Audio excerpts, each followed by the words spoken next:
இப்போ ஒவ்வொரு லக்னத்துக்கும் ஒவ்வொரு சில டிப்ஸ் மாதிரி ம், குடுத்துரலாம் ம். சார். இப்போ மேஷத்திற்கு வீடு எப்படி அமைஞ்சா அவங்களுக்கு நல்லது?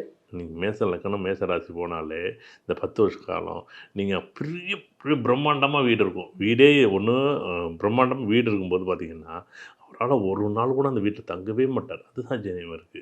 இதே சப்போஸ் வந்து ஒரு ஒரு மத்தியமமான வீடோ, இல்ல கூரை வீடோ, இல்ல ஓட்டு வீடோ, இல்ல அபார்ட்மெண்ட் மாரி இருந்துச்சுன்னு வச்சுக்கங்க உதாரணமா, ம். உண்மையிலேயே சூப்பரா இருக்கும் அவருக்கு. நல்லா பயன்படும். இல்ல நான் தனியா ஒரு வீடு கட்டியிருக்கேன். பெரிய வீடா வச்சிருக்கேன் அப்படின்னா, தயவு செய்து அந்த வீட்ல தங்கவே முடியாது. ம்.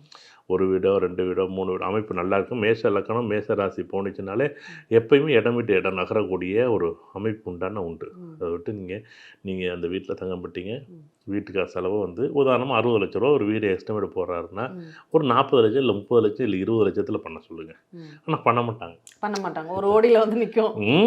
அதுதானே இவங்களுக்கு இந்த மேஷ லக்னம், மேஷ ராசி இருக்கிற பணத்தெல்லாம் சுரண்டி அங்க புரண்டி, இங்க புரண்டி நகைய அடகு வச்சு, அத பண்ணி, இத பண்ணி இந்த மேஷ ராசி, மேஷ லக்னம் புடிச்சு உட்கார வச்சு ஆனா வீட்டு கட்டுன வீட்ட விட்டுட்டு அடுத்த இடத்துக்கு மாறக்கூடிய வாய்ப்புகள கட்டுன வீடு இல்ல.